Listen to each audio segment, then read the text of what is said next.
किसी भी एग्जाम को क्रैक करने के लिए एक अच्छी स्ट्रेटेजी का होना बहुत ज़रूरी है। तो एक अच्छी स्ट्रेटेजी की डेफिनेशन क्या होनी चाहिए? सिलेबस में आप देखने के बाद में फिर प्रीवियस ईयर के अगर आपके पास क्वेश्चन पेपर हैं, क्वेश्चन पेपर उठाओ वहां से और उनको देखो कि आप किस तरीके से एनालिसिस करो उनका, कहाँ से क्वेश्चन पुट हो रहे हैं, किस टाइप के क्वेश्चन हो रहे हैं।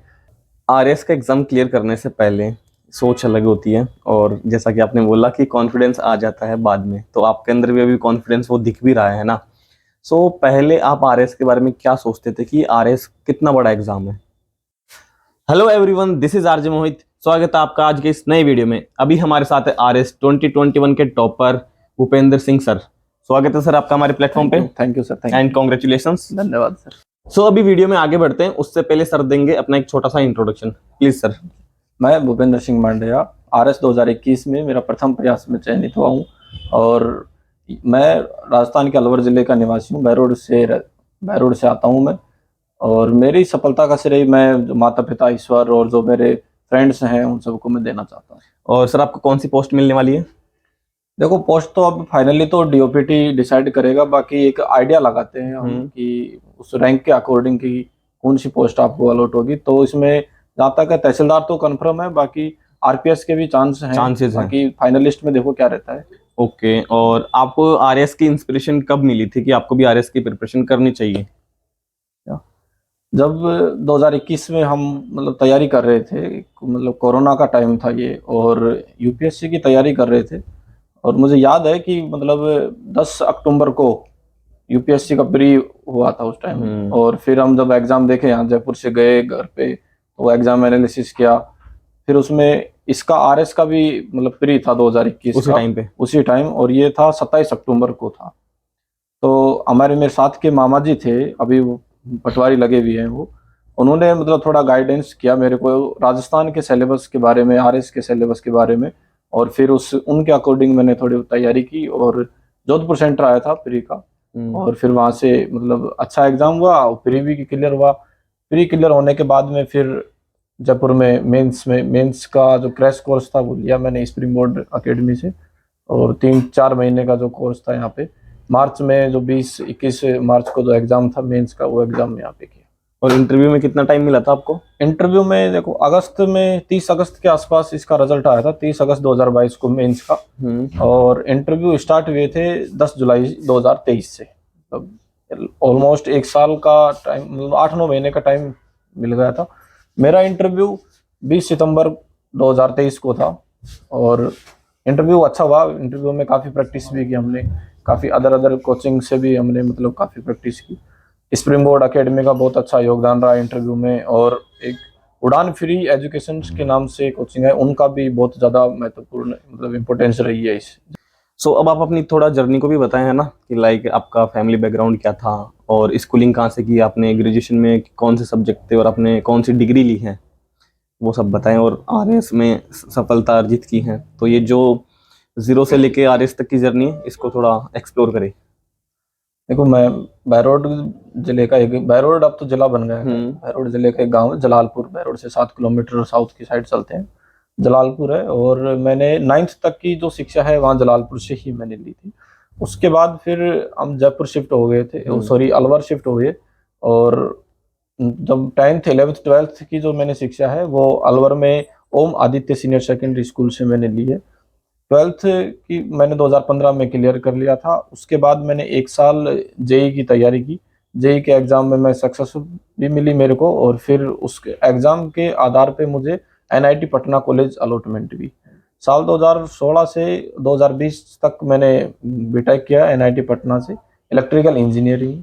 और फिर वहाँ से ग्रेजुएशन के बाद में 2020 का जो टाइम था वो कोरोना का टाइम था, जब फिर फाइनल सेमेस्टर भी हमारा ऑनलाइन घर से ही हुआ था कंप्लीट। और फिर हम मतलब ऐसे तैयारी कर रहे थे सिविल सर्विसेज की। RS का एग्ज़ाम आया 2021 में, और फिर राजस्थान का पहला एग्ज़ाम है ये, और इसमें फॉर्म लगाए और पहली बार में ही हमें मतलब सफलता हासिल हुई। तो आप NIT पटना से हैं, है ना, इलेक्ट्रिकल इंजीनियर। तो आपने प्लेसमेंट क्यों नहीं ली? प्लेसमेंट की मतलब काफ़ी अपॉर्चुनिटी थी मेरे पास में, और मैंने ट्रेनिंग भी की थी। हैवेल्स जो कंपनी है वहाँ से भी मैंने की थी, और पावर ग्रिड कॉरपोरेशन जो कंपनी है वहाँ से भी मैंने मतलब ट्रेनिंग की थी। और प्लेसमेंट का बहुत अच्छा मतलब आधार था, लेकिन जब फाइनल सेमेस्टर था वो कोविड का टाइम था, कंपनियां थी तो ऑफलाइन विजिट कर नहीं रही थी कैंपस में, ऑनलाइन ही मतलब विजिट कर रही थी। और फिर बाद में थोड़ा थोड़ा मतलब मन भी इधर हो गया, चलो एक बार सिविल सर्विसेज ट्राई किया जाए, टाइम भी था, घर पे थे, फ्री भी थे, कहीं आना जाना बंद हो रखा था कोविड में। तो फिर वो तैयारी थोड़ी स्टार्ट की और उसमें धीरे धीरे सफलता हासिल होती गई और आज फिर ये मुकाम पे पहुंचे। यानी कि आपने प्रीलिम्स की तैयारी तो सेल्फ से की थी और मेंस की कोचिंग ली है। हाँ। ओके, और अपनी अभी एज क्या है आपकी? अभी एज है 24 एज है। 24। और कितने साल लग गए आपको इसमें? अभी ये 2020 में ग्रेजुएशन होने के बाद 21 का एग्जाम था, तो ये एग्जाम भी कंटिन्यू चल रहा है फिलहाल। 3 साल लग गए ना? 3 साल भर्ती के साथ। ओके, और अब आप ये जो 2023 वाली वैकेंसी है इसका एग्जाम देंगे?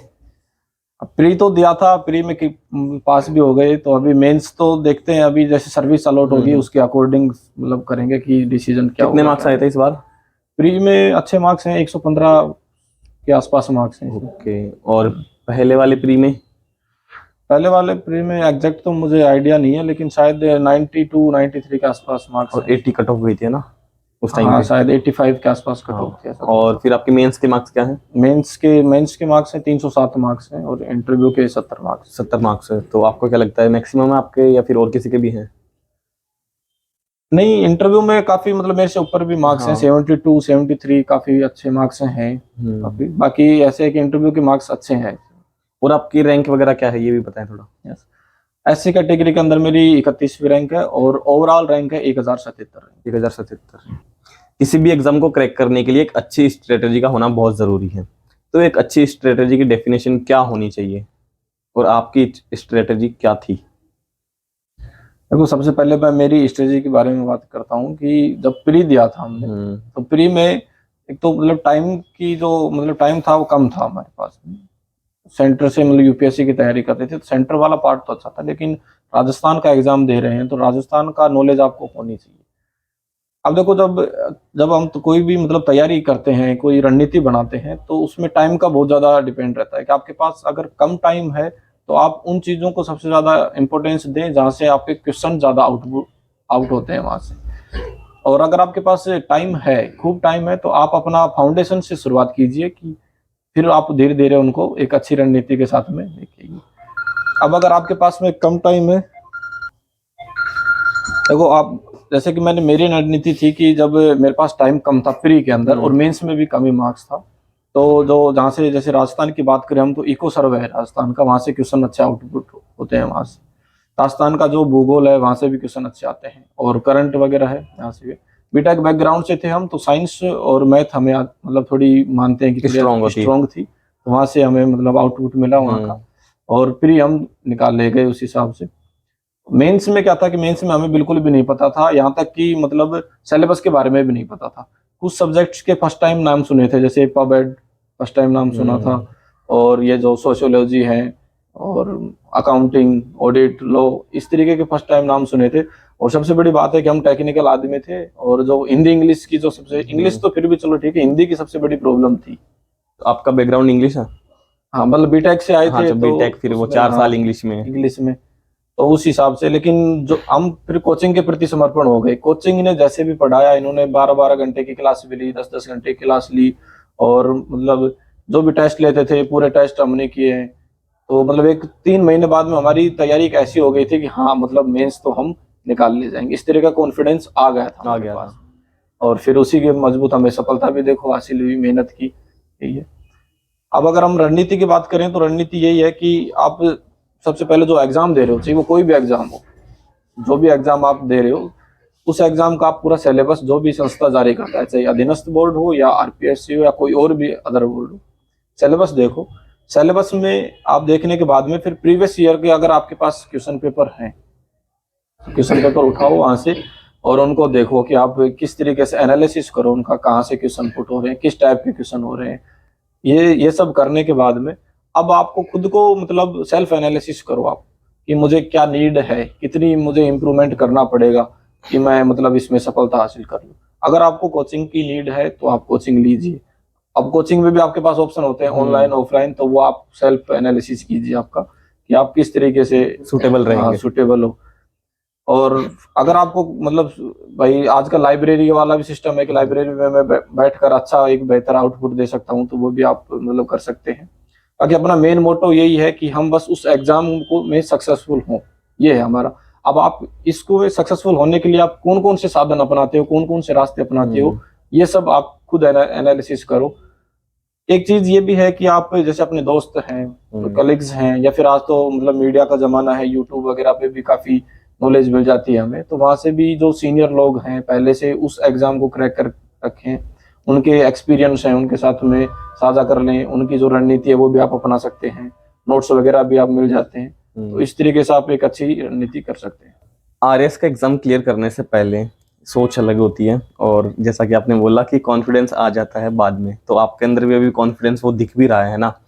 सो पहले आप आरएस के बारे में क्या सोचते थे कि आरएस कितना बड़ा एग्जाम है, और अभी क्या सोच रहे हैं कि आरएस क्या है? क्योंकि अभी तो कॉन्फिडेंस आ गया, तो अभी आप दोबारा भी देंगे ना तो वो डर नहीं रहेगा एक, क्योंकि पहले एक डर होता है। तो क्या सोचती है आपकी पहले और अब? देखो अब जैसे मैं तो आरएस की बातें कर रहे हैं हम, लेकिन कोई भी एग्जाम हो, ये एग्जाम एक मतलब टारगेट बेस होता है।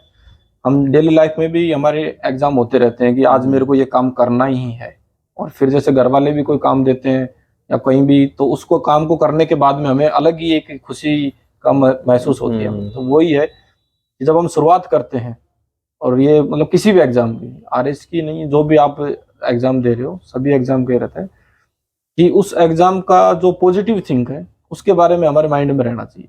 हाँ, अगर मैं इसमें पास हो गया, अगर मैं इसमें मतलब क्वालिफाई कर गया, मेरी अच्छी रैंक आ गई, मेरे को वो पोस्ट मिल गई, तो मेरी लाइफ क्या होगी, मेरा क्या मतलब बिहेव क्या होगा, मेरा मान सम्मान क्या होगा, उस तरीके से आपके माइंड में रहना चाहिए कि अब भाई मैं आरएस बनूंगा तो मैं समाज सेवा करूंगा, मैं जो हमारे जो भी मतलब काम होगा उस काम को मैं अच्छे से करूंगा, मुझे खुद को एक आंतरिक संतुष्टि महसूस होगी।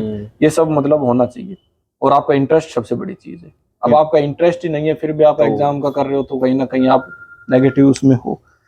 दूसरा है कि जब मैं तैयारी कर रहा था तो हमारे देखो माइंड में यही था कि एग्जाम क्वालिफाई करना है, और एग्जाम क्वालिफाई करेंगे तो देखो आरएस का मैं मतलब बीटेक कर रखा है मैंने, और अच्छा पैकेज में ले सकता था, मेरे पास अपॉर्चुनिटी थी। मेरी थिंकिंग ये थी कि कहीं ना कहीं एक बार हम ट्राई करें सिविल सर्विसेज में, और मेन मोटो यही है कि जो हमारे समाज के जो वर्ग के जो लोग हैं उनको अवेयरनेस ही नहीं है उनके अधिकारों के बारे में। सबसे बड़ी चीज ये है कि उनके जो अधिकार है उनके बारे में उनको अवेयरनेस नहीं है। जैसे चाहे कोई भी योजना आ गई, सपोज करो चाहे आप पेंशन योजना ही आई है, और पेंशन योजना के बारे में जो हमारे जो गांव के जो बुजुर्ग लोग हैं, माता पिता लोग हैं, उनको अवेयरनेस नहीं है इस चीज के बारे में कि भाई आपकी पेंशन आ रही है, आप उनका बेनिफिट उठाइए, आपको गवर्नमेंट गेहूं दे रही है, जो भी उनकी योजनाएं लेके आ रही है। तो वो इस तरीके से वो मतलब अपात्र हो जाते हैं, उनको पता ही नहीं रहता, वो बेचारे अपना जो रेगुलरली जो काम है, मजदूरी है, खेती बाड़ी है, वो करते रहते हैं, उसमें उनका चलता रहता है। तो ये सबसे बड़ा है कि अब ये सब काम करने के लिए आपको कुछ तो मतलब एक आउटपुट लेना पड़ेगा आपको, और ये सब मेरा ये था कि ये सब मैं करूंगा तो मेरे को इसमें बहुत अच्छा महसूस होता है करने में, और इसको देखते ही मैं कि चलो एक बार सिविल सर्विस की तैयारी करते हैं। बाकी मेन मोटो वही है कि जो हम गांव के जो लोग हैं, गांव के शहरों के जो भी मतलब जो संवेदनशील वर्ग के जो लोग हैं, उनकी हम एक सहायता करें, उनको मतलब जितना हम हमारे पे मतलब वो कर सकते हैं उनकी हेल्प करें एक अच्छी तरीके से, वो ही एक वो है, और इससे कहीं आंतरिक संतुष्टि महसूस होती है। ओके, सो अब जो भी आपका वीडियो देख रहे हैं, अगर वो यहाँ से यहाँ तक का सफर तय करना चाहते हैं, या फिर जो भी एस्पिरेंट्स है वो प्रिपरेशन करना चाहते हैं, अगर डिमोटिवेट हो रहे हैं या फिर जो भी हैं, उन्हें आप थोड़ा मोटिवेशन दे दीजिए, या फिर आपका मैसेज मान सकते हैं, या फिर आपकी कुछ टिप्स या ट्रिक्स हो सकती हैं, तो आप उनके लिए उधर देखिए। देखो मैं सभी को यही बोलूंगा कि देखो डिमोटिवेट तो बिल्कुल होना ही नहीं चाहिए। हम आरएस की तैयारी कर रहे हैं, एक सिविल सर्वेंट की तैयारी कर रहे हैं, और इसमें वही भगवत गीता का है कि हमें फल की इच्छा बिल्कुल ही नहीं करनी चाहिए। बस कर्म करो, मेहनत करो, और ये मेहनत आप अपने लिए कर रहे हो, अपने माता पिता के लिए कर रहे हो, उनके जो सपने हैं वो जो देख रहे हैं कि मेरा बच्चा आरएस ऑफिसर बनेगा, एसडीएम बनेगा, डीएस डीवाईएसपी बनेगा, इस तरीके सपने वो लेके बैठे हैं, और आपका भी ये सपना है। जब भी आप इस एग्जाम के बारे में सोचे हो, इसकी तैयारी कर रहे हो, तो फल की इच्छा बिल्कुल ही मत कीजिए, क्योंकि फल आपके हाथ में नहीं है। रिजल्ट क्या होगा बिल्कुल ही आपके हाथ में नहीं है, आपके हाथ में है मेहनत। तो मेहनत इतनी कीजिए, दिन रात एक कर दीजिए उस मेहनत के पीछे, और आप दिन रात एक करके मेहनत करेंगे तो आपको डेफिनेटली फल मिलेगा, डेफिनेटली आपको रिजल्ट मिलेगा। यही है, कॉन्फिडेंस आपको बहुत अच्छा होना चाहिए। और आप एकदम, मैं 3 वर्ड बोलूंगा, वो हमेशा बोलता हूं मैं, कि एक तो आपको मतलब इतना मोटिवेट रहना चाहिए कि दूसरे वाले लोग भी बोले कि नहीं, हमें उस बंदे जैसे मोटिवेट रहना है। दूसरा पॉजिटिव, हमेशा पॉजिटिविटी रखिए, कोई भी चीज आ रही है उसके प्रति पॉजिटिव रखिए आप, चाहे कोई वस्तु स्थान कुछ भी हो, उनके प्रति पॉजिटिव रहिए। और तीसरा एनर्जेटिक, आपके अंदर इतनी एनर्जी होनी चाहिए, आप यूथ हो अब इसमें, और यूथ के पास इतनी एनर्जी होती है कि वो कुछ भी कर सकता है, तो एक एनर्जेटिक आप होने चाहिए। तो एनर्जेटिक, पॉजिटिव और मोटिवेट, ये तीनों आप इतने, तीनों का मतलब एक कॉम्बिनेशन बैठा लीजिए, आपको डेफिनेटली सफलता हासिल होगी। बस। ओके सर, आपसे बात करके हमें भी बहुत अच्छा लगा और हमें भी एनर्जी का फील आ रहा है, और thank you so much. Thank you sir, thank you so much. And आपको कॉन्ग्रेचुलेशंस, एंड अब आप जो चाहें वो आपको मिले। धन्यवाद सर, बहुत बहुत धन्यवाद। ओके, सो आई होप आपको ये वीडियो पसंद आया होगा, सर की जर्नी, और सर ने जैसा कि आपको ये मैसेज दिया है, इस मैसेज पे थोड़ा गौर करिएगा। अगर आप चाहें तो ये दोबारा देख सकते हैं। तो आई होप आपको ये वीडियोस पसंद आ रहे होंगे। अगर वीडियोस पसंद आ रहे हैं तो आप वीडियो को लाइक कर सकते हैं और चैनल को सब्सक्राइब कर सकते हैं। सो मिलते हैं एक और ऐसे ही नए वीडियो में, तब तक के लिए बाय बाय, जय हिंद।